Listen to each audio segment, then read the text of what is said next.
اور سر ایک بڑی دردناک حدیث ابو ذر غفاری کے بارے میں، وہ حاکم میں ہی ہے، المستدرک الحاکم میں.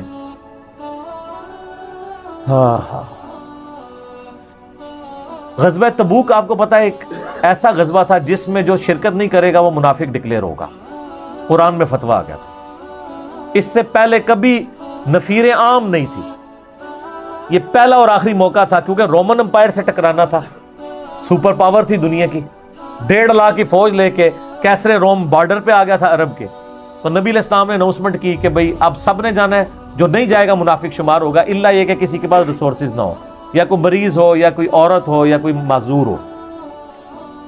منافقین آگے بہانے کر رہے تھے، کچھ سادہ لوگ مسلمان بھی اس کا حصہ بن گئے.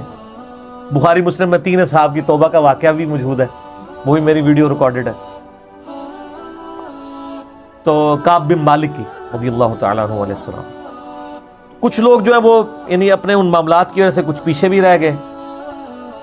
تو المستدرک الحاکم میں آتا ہے کہ صحابہ کرام کہتے ہیں کہ ہم نبی علیہ السلام کے ساتھ سفر پہ نکلے نا جب، تو نبی علیہ السلام کو آ کے کوئی بتاتا تھا، کہتا تھا یا رسول اللہ وہ جو فلاں بندہ تھا نا وہ بھی کوئی نہیں آیا، پیچھے رہ گیا. تو آپ علیہ السلام پرواہ نہیں کرتے تھے. پھر بتایا گیا یا رسول اللہ وہ بھی کوئی نہیں، یعنی جڑے نعرے مارتے سن اچے اچے جدو ایتھے کسی نے دسایا جائے گا سر وہ تو پکا جڑا یار ہے بیلی وہ بھی کوئی نہیں. تو حضور علیہ السلام کو لوگ نا فیڈ بیک دیتے یا رسول اللہ وہ بھی غائب ہے، وہ بھی نہیں آیا. اب 30,000 کے لشکر میں آپ نے کوئی ریکارڈ تو نہیں رکھا تھا، رجسٹر تھا، لیکن کدھر 30,000 بندوں میں کدھر کوئی رکھ سکتا ہے صاحب اس طرح. یا رسول اللہ وہ بھی رہ گیا، وہ بھی. تو حضور علیہ السلام کہتے ٹھیک. آپ فرماتے تھے اللہ چاہے گا تو آ جائے گا، نہیں آئے گا تو نہیں آئے. تو کسی نے کہا کہ وہ ابو ذر غفاری بھی پیچھے رہ گیا. آیا اور ابو ذر کو اس کے اونٹ نے روک لیا. اونٹ ہی نہیں اٹھ رہا تھا نا سر، وہ آپ کو گاڑی تو نہیں ہے نا جو سٹارٹ کر لیں گے آپ. اونٹ چلنے سے انکار کر دے تو کر سکتا ہے. اور سر سفر کتنا ہے؟ 700 کلومیٹر. 700 کلومیٹر کا ریگستانی سفر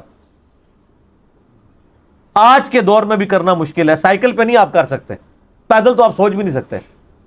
اونٹ کے بغیر کیسے ہو سکتا ہے، جس میں آپ کو اونٹ اس لیے بھی ضروری ہے کہ اس کے اوپر آپ نے سامان لادنا ہے.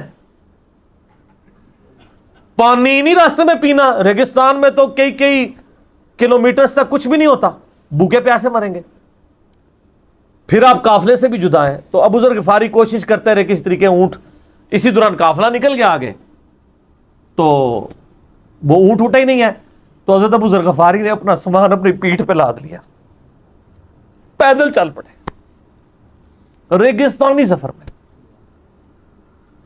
حاکم کی روایت ہے کہ ہم نے دیکھا دور سے ایک اکیلا شخص آ رہا ہے جس کی پیٹھ کے اوپر بورا لدا ہوا ہے.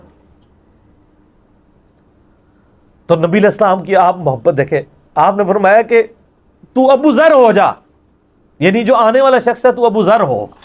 یعنی حضور نے خواہش کا اظہار کیا. آپ کو نظر تو نہیں آ رہا تھا یہ کون آ رہا ہے، آپ کی محبت. آپ کو پتا تھا ابو ذر غفاری نہیں رہ سکتا پیچھے. تو صحابہ کہتے ہیں آپ نے فرمایا تو ابو ذر ہو جا. تو صحابہ کہتے ہیں تھوڑی دیر بعد جب وہ قریب آئے تو ہم نے پہچان لیا ابو ذر غفاری ہیں.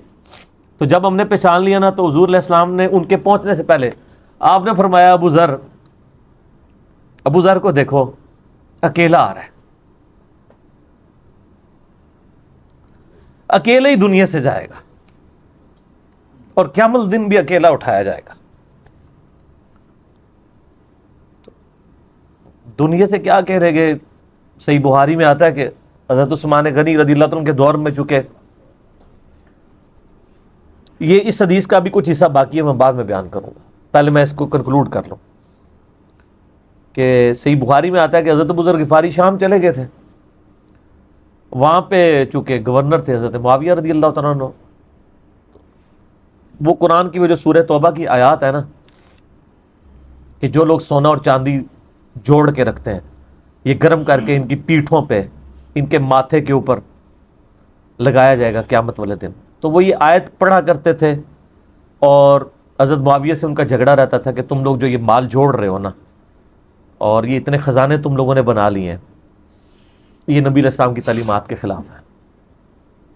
تو حضرت معاویہ کہتے تھے یہ تو اہل کتاب کے بارے میں آیات نازل ہوئی ہیں، تو وہ کہتے تھے نہیں، یہ سب کے بارے میں ہے۔ اب شرعی حکم یہ ہے کہ مال آپ جوڑ سکتے ہیں اگر آپ زکوٰۃ دے رہے ہیں، لیکن یہ پسندیدہ نہیں ہے، طریقہ نبوت یہ نہیں ہے۔ نبی علیہ السلام نہیں جوڑ سکتے تھے، پوری زندگی زکوٰۃ دینے کی نوبت نہیں آئی ہے، حالانکہ خمس ملتا تھا، خیرات کرتے تھے۔ ابو ذر غفاری کا جھگڑا یہ تھا کہ تم تو نبی کے اصحاب ہو، تم لوگوں کو یہ زیب ہی نہیں دیتا کہ تم لوگ اس طرح کے محلات میں رہو اور اس طرح مال جوڑو۔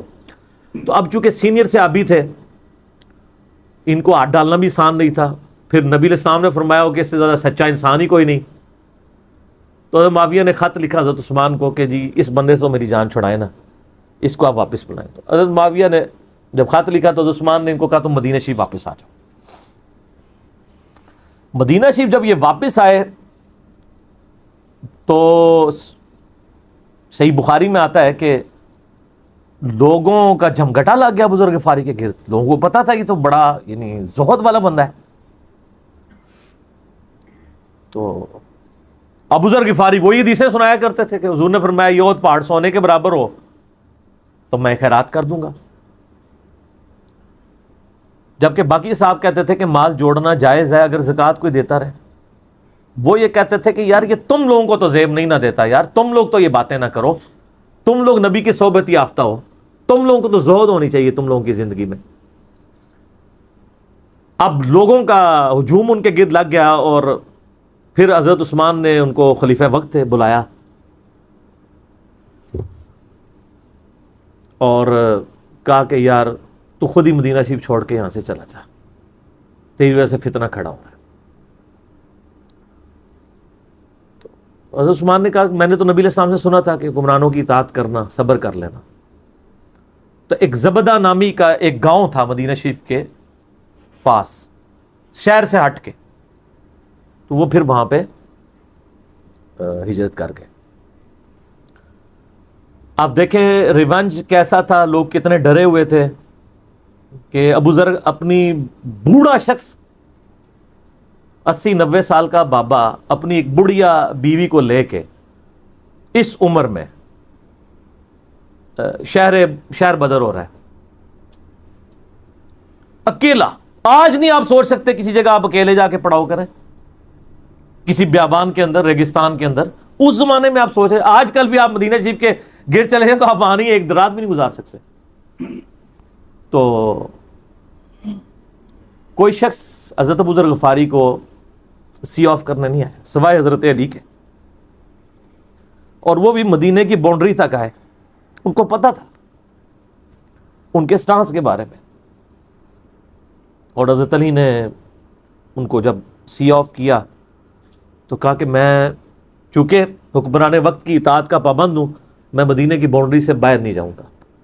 اگر مجھے کوئی اس طرح کا یعنی حکم اجازت مل جاتی تو میں تیرے ساتھ جاتا۔ ایران والوں نے حضرت علی علیہ السلام کے زندگی کے آخری 10 سال کے اوپر ایک فلم بنائی ہے، امام علی علیہ السلام۔ اس میں ابو ذر غفاری کے سارے واقعات انہوں نے فلمائے ہیں سر، دیکھنے والے ہیں۔ جب مولا علی چھوڑنے آتے ہیں، پھر جو ان کی ڈیبیٹس ہوتی ہیں مدینہ شریف میں لوگوں کے ساتھ، وہ ساری انہوں نے ویڈیو میں فلما دی۔ پھر یہ چلے گئے وہاں پہ رہنا شروع ہو گئے۔ اب اس حدیث کی طرف واپس آ جائیں جو فرمایا آپ علیہ السلام نے اکیلے ہی مرے گا۔ تو ابو ذر غفاری، اس حاکم کی روایت میں آتا ہے ابو ذر غفاری کی موت کا وقت قریب آ گیا، صرف بیوی ہے پاس۔ بیوی نے رونا شروع کر دیا کہ حضرت آپ فوت ہو گئے، آپ کو کفن کون دے گا؟